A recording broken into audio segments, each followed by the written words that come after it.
নগরবাসীর সরাসরি পুলিশি সেবা নিশ্চিত করতে চট্টগ্রাম মেট্রোপলিটন পুলিশের সিএমপি উদ্যোগে দামপাড়াস্থ সিএমপি সম্মেলন কক্ষে অনুষ্ঠিত হয়েছে ওপেন হাউস ডে।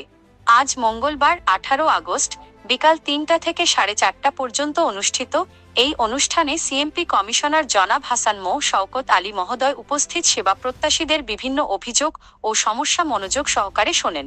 পরে তিনি তাৎক্ষণিক সমাধানকল্পে সংশ্লিষ্ট কর্মকর্তাদের দ্রুত পদক্ষেপ নেওয়ার নির্দেশ দেন। এ সময় তাৎক্ষণিকভাবে সমস্যার সমাধান পেয়ে অনেক সেবা প্রত্যাশী পুলিশ কমিশনার মহোদয়ের প্রতি আন্তরিক কৃতজ্ঞতা প্রকাশ করেন এবং সিএমপির এই জনবান্ধব উদ্যোগের প্রশংসা করেন। অনুষ্ঠানে সিএমপির অতিরিক্ত পুলিশ কমিশনার ওয়াহিদুল হক চৌধুরী ও মোহাম্মদ ফয়সাল আহমেদ সহ পুলিশের বিভিন্ন বিভাগের উপ পুলিশ কমিশনার এবং ঊর্ধ্বতন কর্মকর্তা বৃন্দ উপস্থিত ছিলেন। পুলিশ ও জনগণের এই মেলবন্ধন জননিরাপত্তা রক্ষায় গুরুত্বপূর্ণ ভূমিকা রাখবে বলে মনে করছেন সংশ্লিষ্টরা। ডেক্স news, channel 10 TV, Chattogram. Channel 10, সত্যের সন্ধানে আমরা।